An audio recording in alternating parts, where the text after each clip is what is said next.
راح اقفل لكم اليوم اللي في سي اس ان شاء الله جديده.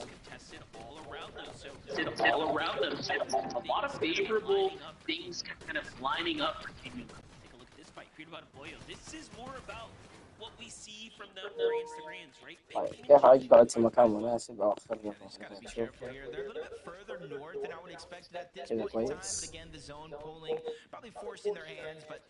They went from Sinister all the way to above Calamari Canyon, even though we probably don't see them yet. One of those two teams in the Minimap could very well be King and Craze, looking to third-party it, because we know when it comes to King and Craze, they don't necessarily sit in one of those boxes shooting off in the distance to get their surge. They're a fighting team. They kind of remind you of like that early Peterbot and Poyo duos, where even if they were below on surge, you kind of see them fighting on the outskirts. The next time you see them, they're 500 above.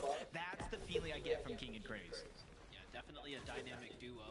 Boyo, Peterbot right now. طبعا ذا بولو هذا بولو اللي سووا له روح الروح الجديدة حق بولو اللي كانت نادرة في البداية، لازم تقتل البول عشان تطلع لك. تويست اكو ما ادري مين ذا، اتوقع تويستد هذا. التوفيق لتويستد وفالكون في البطولة ان شاء الله باذن الله. But also dynamic from game to game, which you can definitely appreciate. Yeah, I feel like sometimes good shots right there from Acorn, but when you're kind of boxed up, you know, teams don't necessarily peek unless they kind of see a window open, a half edit, so they're not necessarily looking in your direction. By utilizing bushes here, you do leave yourself vulnerable. How many times have we seen teams rotate by and just kind of blindly shoot the bushes to make sure nobody's there? But what this is allowing them to do is catch so many teams off guard, even the ones that are in their bases. And even though it might be one shot here, one shot there, those small numbers add up over the course of the game. So Acorn having his head on straight along with Bolts, looking to make up for a couple of the mistakes they made in that last game. As we continue to look around, Boji, Alongo, Kazers, DK, Vlex, and his duo there. والله جاني اكس بي كثير بس ما شاء الله تبارك الله اسمي قاعد اتفرج. It's necessarily going to affect too many players being this slow to the zone. Yeah, definitely. I mean, they're taking their time, they're farming teams for surge damage here, but in the distance, we just saw H-Cube and VLEX hearing the shot, so now they have effectively all the information of the two teams and where they're positioned inside the storm line there. Meanwhile, Curve and Higgs on the other side. ودك تؤخر. Somehow managed to piece together enough damage considering they played one of the most isolated sections of the map here. But they just get to it when it matters. They find their damage fast. Yeah, I think part of that is not necessarily that they're not finding damage, is they're not taking damage either, you know what I mean? So it ends up kind of at zero for most of the early game. One tag is going to put them above most of the teams, even taking no damage. You see the rotation coming out from Reed and Cooper. من دول اللي في الزون هناك. For them to make it there. Reese Hub just going showing everybody how it works. You kind of just either pickaxe or just take a shot at one of those flotation. والله اذكياء ما شاء الله. هم ذولاك اللي هنا اتوقع.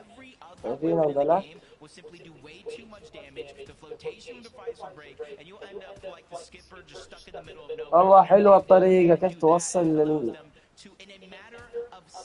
نهاية الجيم بدون ما تخش فايتات. They rotate all the way from Wonky Land to the southern portion of the map where they're looking to head. This is what makes them such a sleeper duo, right? Look at the preparation involved in setting themselves up here for the grand finals. You didn't see this come out of this. والله سكيا ما شاء الله عليه. During the heat section, we didn't see this strategy used during the heat section, but we knew there was going to be a team to bring it to Grands, and of course, go figure, it's Reed and Cooper now. Meanwhile, Virgo and Shadow, very slow start to their game one Heat Wave Harbor, bringing a lot of troubles here for teams nearby. Shadow and Virgo watching things off in the distance. It's a full-on fight breaking out right ahead of them. You have Webster here. Webster, you know, part of that 313 community with Bucky, Okus, who's also in this. I know Brando's kind of joining that as well. And when Webster qualified, the entire house erupted with cheers. Like, that is the type of friendship you want to have supporting. And that comes from Bucky not making the actual finals. For him to still show that support is just absolutely insane. So for Webster Encrypted, I feel like Webster's playing with a little bit bit of a chip on his shoulder. You know, being passed up by so many duos, finally getting somebody in Encrypted that he's confident with. And I think this is a moment to prove, like, hey, I'm not just a content creator, I'm a threat to your guys' lobbies. Right, they're gonna start to separate themselves from the narrative. Luga, Raids on the other side, still here. Not too far off, but they managed to find themselves across the flats, playing a Surge Tower deep in the storm. Very interesting strategy right now. But you see the population really starting to thin out. Meanwhile, look at this. Jacob, we have one of those indestructible kind of bases being built around the trees that can give them that extra fortification here. This is already looking pretty tough for them, though. 92 below, they're going to be forced to reposition here, find a team to fight. They probably feel like they see nobody up there on the mountain, but little do they know, Donnie and Slepsies are going to be above. They're 92 below, so even if they do end up running into them and taking the fight, it's a fight I feel like they need here. Building in a lot of wood, that's a sign of weakness. They're quickly switched on over to Brick. لا بولو بتربط الفزعة جاء الفزعة ما شاء الله. الفزعة ابشر بي الفزعة يا ولد الفزعة. فالكون بتربط الآن. فالكون Oh shit.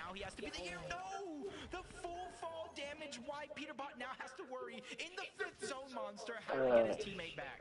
So tough. You saw what he tried to do. He tried to build the floor to catch his teammate, but everything just came crashing down, and Peterbot went with it. Unfortunately, in the process. I mean, at this point, it does make sense for him to come back up, kind of reuse these builds here the best that he can since the zone comes here, but also probably take the fight here shortly. What a fight, though. I gotta figure out what. Oh, the roll around from the. بولو مات. حتى بيتربط. لا بيتربط فوق. And stumbles off the edge, and now you can kind of see it. Instead of going for any bit of rebate or reboot miracle in the backside of zone, he said, you know what, Boyo, you handled Summit Land, let me handle game 2. Well, what was crazy too, like this is a full circle moment. You saw the graphic coming in about how like Peterbot had no clutch points, right? Like earned as a solo. Well, seems like the universe is saying, let's just even those numbers out a fair bit here. We'll just have to see what Peterbot can do for himself here and now. Meanwhile, Victor V and Gleezy, 123 above. Small adjustments to the strategy seem to have worked for them so far, but not by a large margin, but enough to give them some room to work with. You just gotta be careful. طالع من الزون والله بتربط وين إن شاء الله حي. And Joe there that they have to worry about. Higgs and Curve on the backside of that mountain as well. So even though they think it's a little under the radar, that side of the map, there's still a lot of contention. دور على الرقص. على الجلسة دي قصدي. Webster and his success. Ocus coming back after a little break and immediately making توسع شوية the فهمت. FNCS Grand Final. He got the whole drop map and said, if you're first, I'm coming for you. Zonda, though, takes a Storm Surge pick before any of that fight happening, which means he's going to go down. Ocus, though, being granted an opportunity for elimination. Hopefully that can get him اللي جنبي والله إنه رهيب طيب. He still has to rotate the zone. Yeah, and even if he gets rewarded with the أيوة elimination, صورة. he's 8 damage below, so he needs to tag something here. And now you have a couple players loose off to the right side of him. There it is. At least the damage ends up settling and balancing out. Ocus now by himself here. Already had earned himself 12 points, 4 of which came from that last elimination. Looking at the Peterbot, wow, Peterbot. settled in comfortably, but take a look at this. Trouble in Paradise for King and Craze, the team that, again, we've hyped up their situation arguably the most. They probably have one of the most favorite kind of situations falling in place for them on their side of the map, but this time, Surge for the first time, I feel like all season long, they're having a problem with. Meanwhile, you have Peterbots there on the side. Craze likely to have to take this fight here shortly. Yeah, you can kind of see him trying to cover as much distance on ground at first. لا لا He's ما going to have to shockwave on out, but now he only has one of them left, and in fact, it's going to be 0 before he inevitably gets eliminated by Havoc. Perfectly timed opportunity there for him. You got to imagine the stress he was under, especially if he is a solo. Muzz and Rise facing some stress themselves.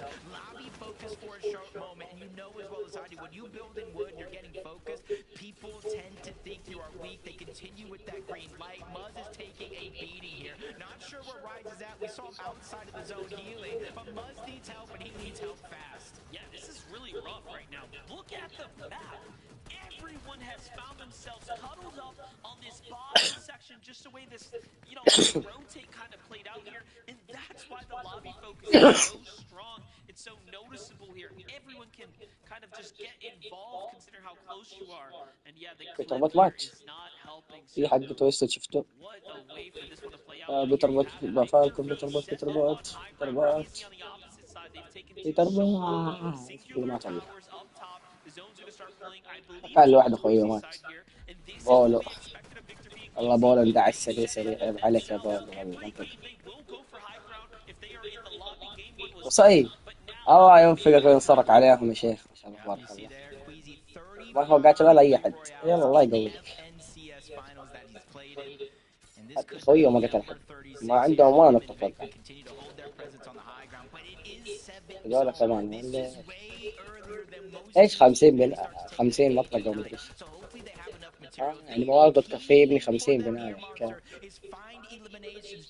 يعني 50 جدار 50 درجة او 50 مقسمة بين جدار ودرجة كذا اوكي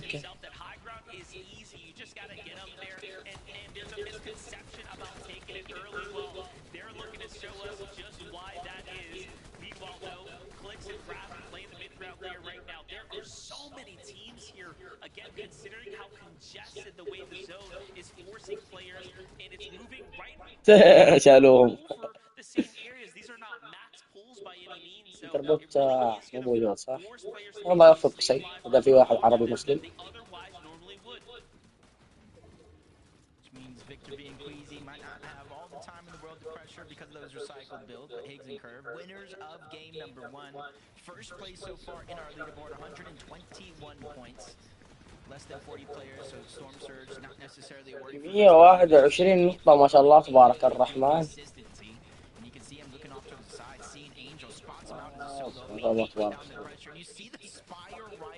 كم قتلوا دول ما شاء الله. في واحد قدر 2 لوحده. كأني لمحت في تربط. في واحد من تويستد قتل واحد يا عمري. هذا حق تويستد وهذا خويي. واو هذول عالمين. amazing fuck what the fuck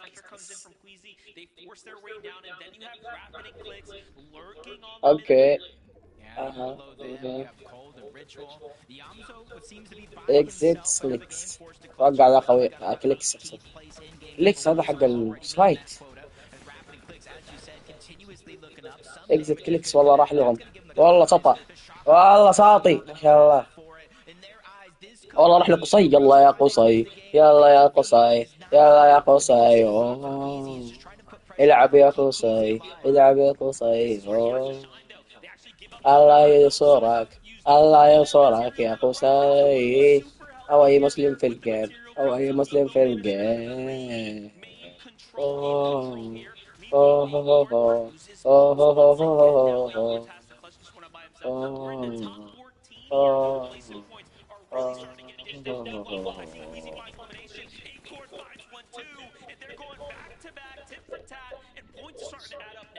That feeling of deja vu of heat stages, Acorns, quad eliminations in the zone to keep himself alive.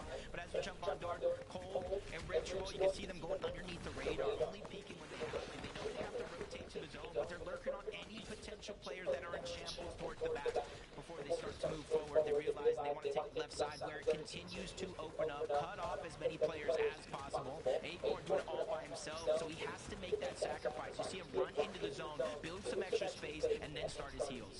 Key placement points potentially to be earned. Here is Higgs. Curve find another elimination here. This is on 10 minutes. Now we're inside the top 10, and that's a nice little refresher. They find Curve or Cooper there with a big shot. هذا الزون رقم 10 من 12 يعني الجيم فيه له 12 زون لا ما ادري والله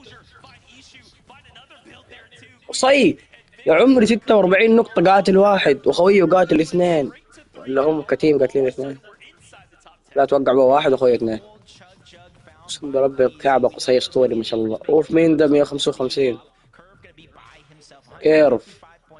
ان شاء الله يخسر، ان شاء الله قصي يفوز باذن الله.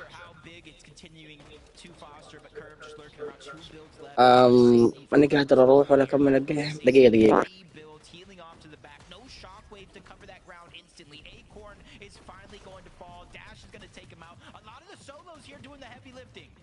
This is where it starts to add up, though. Top 5 now. Queasy, Victor V on the low ground. Solo's nearby. The edit comes through, though. Queasy has to double back here. Little bit of a pressure situation starting to unfold. Meanwhile, the high ground starting to fizzle out as well with their material counts. Rapid and Click still holding things down since we saw that big clash off the fight for height. But look at this. You have Cold alive. You have Shadow alive as a solo as well. And the only other duo is Noxy there. But look, Cold versus Shadow. Shadow gets the best of him. But Rapid is the one that steals away the elimination credit there. Points. That's all they have in their mind as of now because they are on the high ground. You can see down below because of that pressure, nobody can really contest it, but I might have spoke too soon. Dash and Noxy, backside of the zone. All or nothing for them. Top 3 is not good enough. With great shots landed on the Clicks and Rapid, though. They've overthrown him, but I'm not sure Clicks and Rapid are ready to give it up just yet. This is a fight for the grand finals. Rapid, though, takes down Noxy. Clicks falls. The follow-up for Dash. And Victor and Queasy are sitting back, firing away here, and they will win the game. And the comeback story now is starting to begin.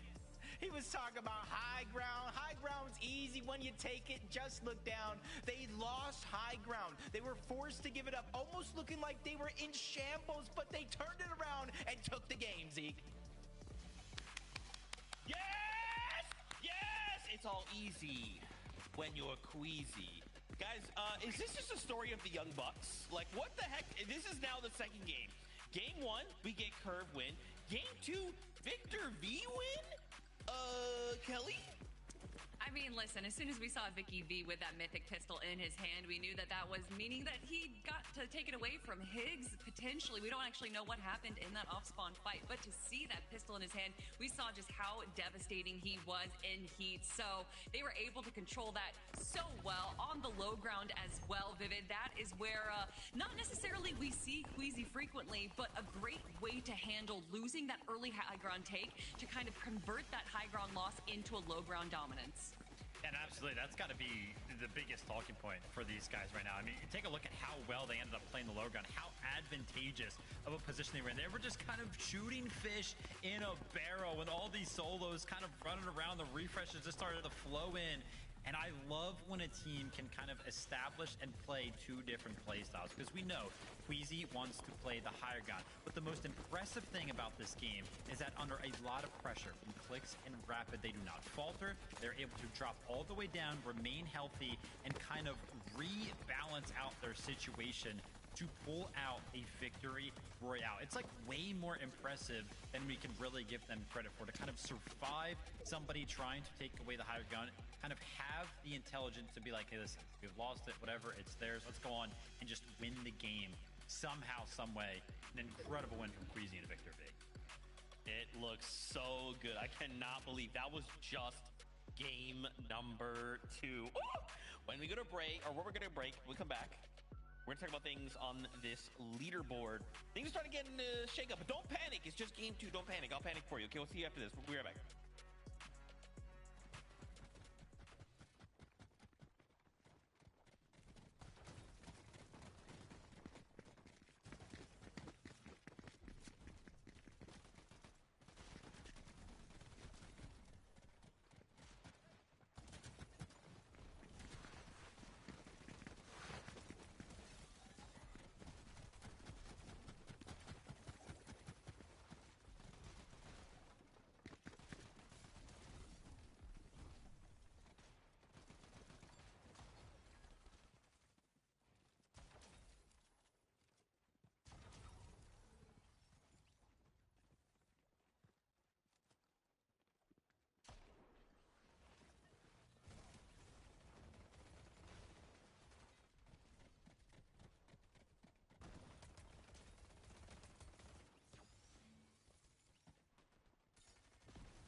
وقع ذا الجيم اللي قبل شوية.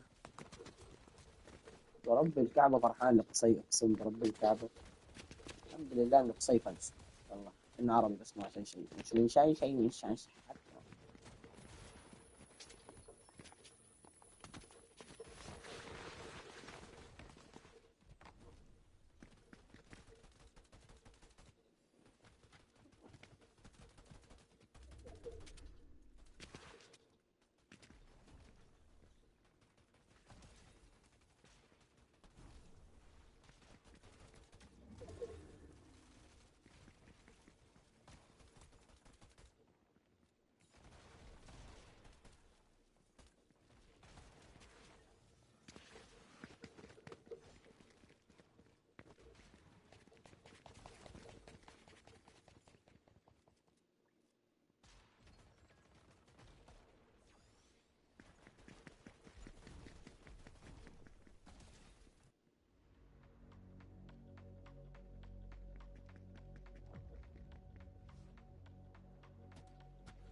Welcome back, Fortnite fan, to the FNCS Finals, day number 1. Game number 2, going over to beat Queasy and Victor V. I almost called him VZ. That would have been crazy.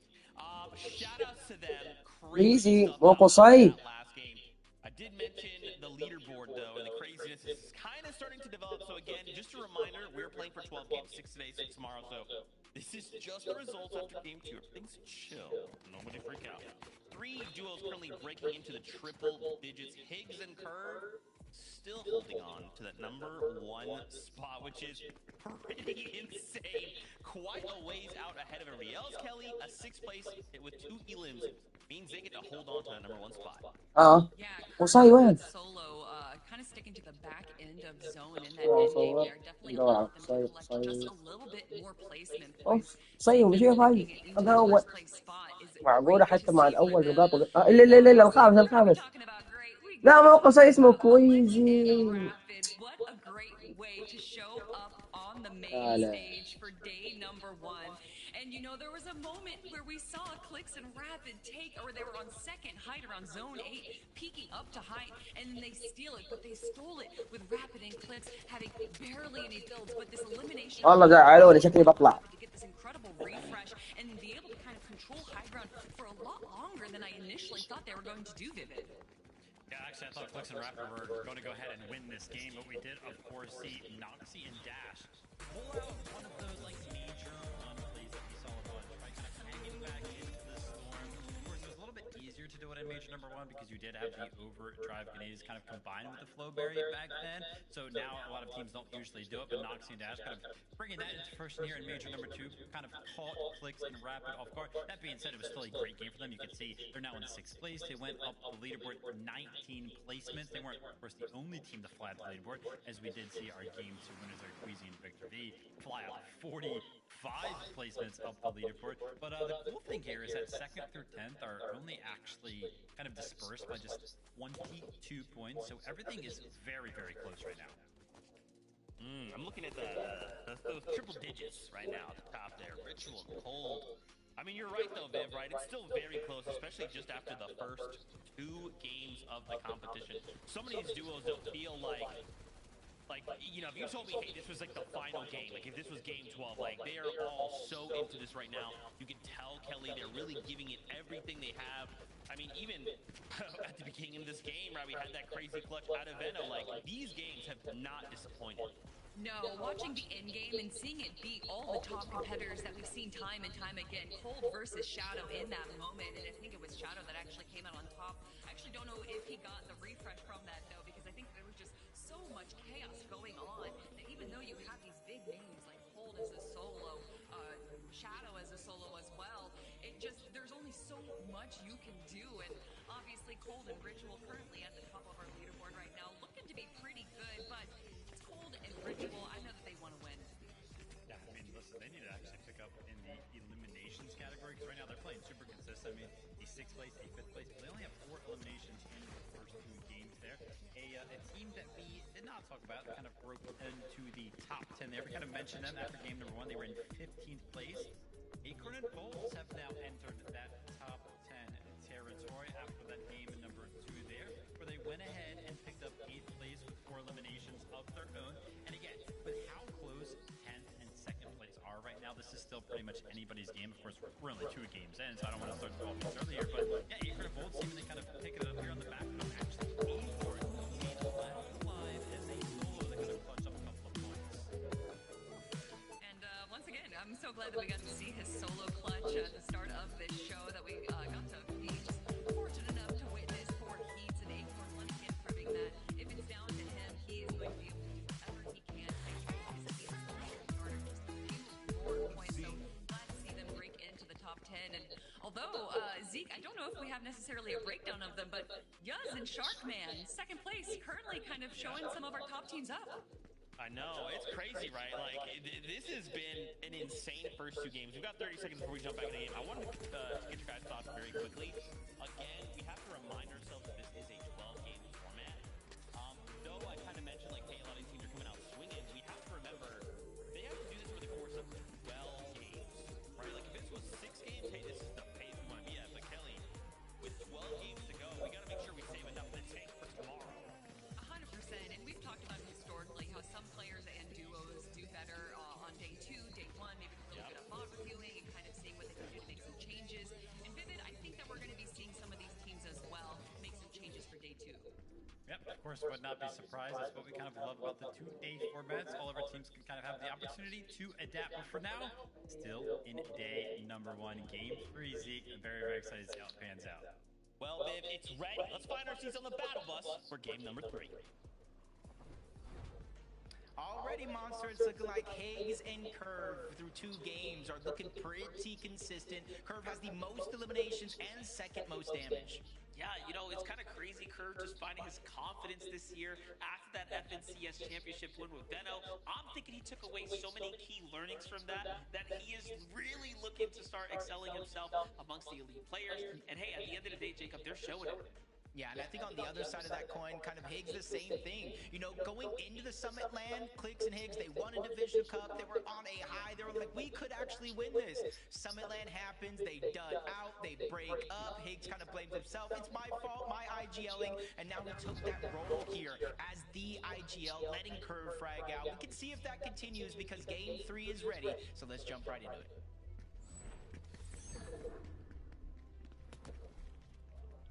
Well, one thing's for certain, round after round, Fortnite never ceases to surprise us. You know, last game, the biggest upset, though, was watching Agers and Veno catch that massive clutch and then get third-party by the teams that are lurking nearby. I am curious to see how this one's going to play out. What type of micro-adjustments can we see out of Agers and Veno? Because when you start dropping games like that, you see how the leaderboard can begin to gap away from you. And that's going to be a major problem if you're trying to cross to the land. Kind of have a little bit of frustration in it as well. Veno Agers winning the actual off-spawn fight versus all of the teams that were actually there until eventually get third parties. Cayenne, a little bit of a bad beat, hits the weapon spawn on the outskirts, which leaves his teammate to get 2v1 against Dozier and Issue. But at least it's so early on in the game. There's a lot of splits. There's a lot of loot. He can get a ton of gold to try to get his teammate back in the game. But now I see it. We go back on over to Latte Landing. It seems like one team might not necessarily be in the POI, but still around the outskirts. Yeah, this is really interesting. You see what happens when you start getting beat down like that at your drop. You start to second guess your chances to the lane event, so you try to play or pivot to a different strategy. Well, for Veno Agers, strat doesn't change much for them, but Veno is always looking to set up the lurk. That's the one thing about his playstyle that you can never really prepare for, is where is he hiding? What does he have up his sleeve? He's one of the most Again, sneaky players we've seen as far as the way he has the ability to execute the game plan. Agers hiding nearby in the other building as well. And look, they just have Dan and Chance kind of spooked out here, right? They're just holding down the fort at this point. Yeah, I feel like it's not only necessarily the players at the POI, it's the result of what happened in that last game. Hey, we could fight it, we could possibly win it, but there's no guarantee Void and Magma ain't gonna come crash this party, or Reet and Cooper for that matter. We saw them rotate on over from Wonky Land early. There's a jump back on over to Moneymaker and F9, contested against Oliver OG and X-Pawn. Moneymaker for 9 are essentially hoping that X-Pawn and Oliver OG forget they even exist, so that when they rotate around toward this vending machine to farm, he could try to hit a cheeky little shot. Oliver OG just feels a little bit too comfortable here. Oh my gosh, wait a second. Oliver, though, pops this big shield here. Maybe the senses are starting to tingle just a little bit right now, but he comes out. Benign is there with a monster shot and then jumps into the box to wrap him up. And you know Oliver is like, what just happened? It all ended so fast, and now they look to collapse here. Benign and Moneymaker, man, talk about surprise, surprise. They've done very good throughout the heat, playing this very passive endgame style, and you know what? It's showing up strongly here. Had they not actually fallen short last game, they would be very much towards the top, possibly even second place on the leaderboard. Yeah, and they're actually playing this one pretty well, rotating up from their actual drop to kind of lurk on this. You could see by their material count, even before Oliver OG went down, they had little to nothing. So they're really kind of playing for this fight here to be a source of all their damage, their surge, and a good pile of their loot as X-Pawn being dropped down to less than 100 actual HP. Tries to make a move in the box, but it's Moneymaker and F9 who take him down. And the interesting thing is, Monster, I know it's only 2 games, we're getting into our third, but if the tournament were to end now, Moneymaker and F9 would have locked up that 6th and final spot on NA. Yeah, they're jumping up. These Elam points are definitely rewarding at this point in time, and you saw just how much of the excellent use even of the scanner there in the end, worth just putting it all on the line to secure those quick Elams. Meanwhile, Curve and Higgs have continued to play consistent, the most overly consistent team clearly, as they are 60 points ahead of the rest of the pack here. 60 points, it's like a one bad game cushion. Maybe 2, depending on where the rest of the competition lies if they do have that bad game, but they just need to continue this consistency here. Not make any risky plays unless they have to. So we're seeing the other side of the map. Heatwave Harbor, good stop for Shadow and Virgo. They did get the Mythic Striker pump this time from that death game, something they didn't have in the last one. They both ended up with 2 gold pumps, but the Mythic is the one that gets the one shot off as Giamzo and Josh end up outside of the Sanctuary this time around. I was gonna say, I like that. Giamzo, yup, this is the duo right here. Look out for. They've been doing pretty well, right? After they patched up their kind of early game surge, you know, it's about pushing it just a little bit further now. A couple of little small touches that they placed out. We'll surely see them fly up this game. This right here is already a bit of a different approach, right, to their general strategy, as they're just straight taking the fight against Diminish and Javi.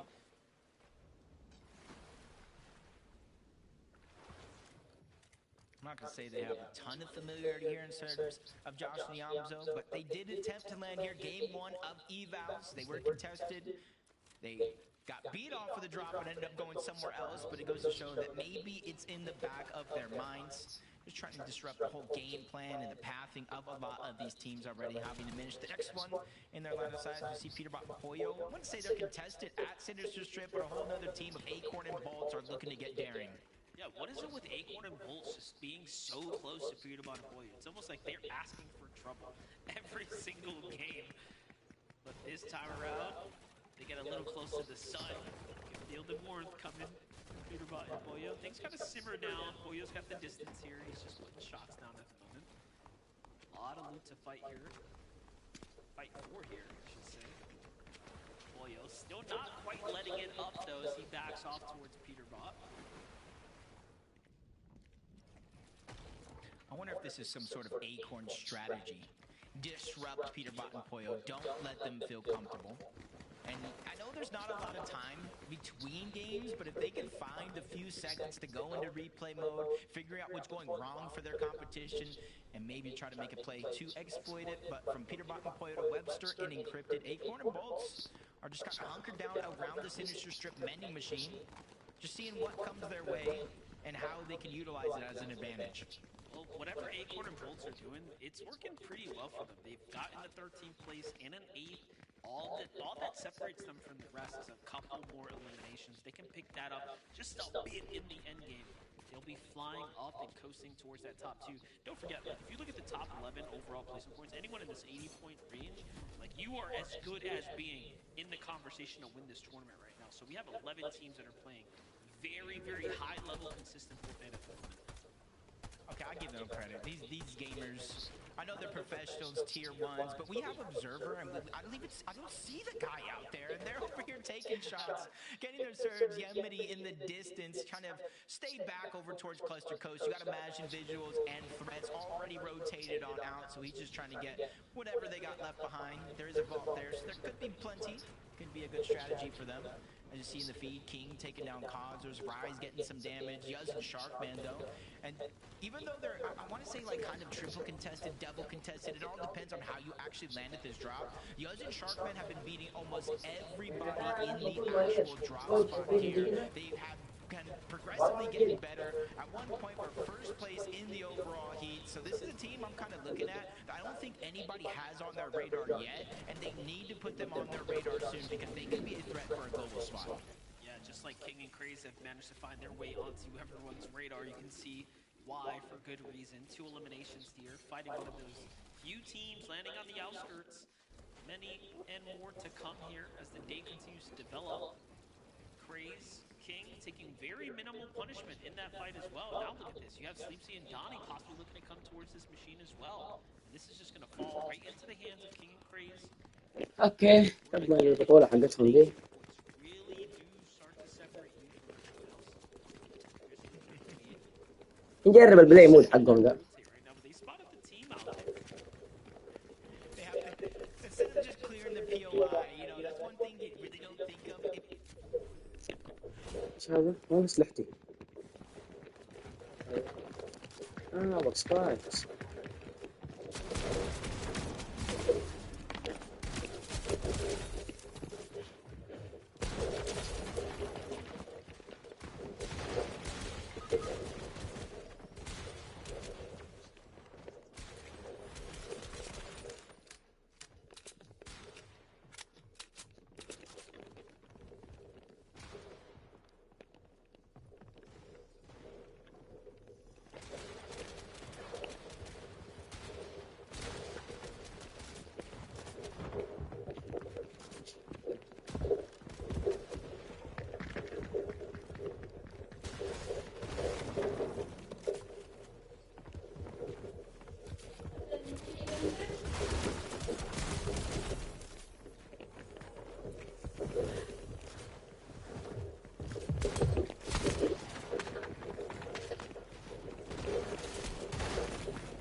لا لا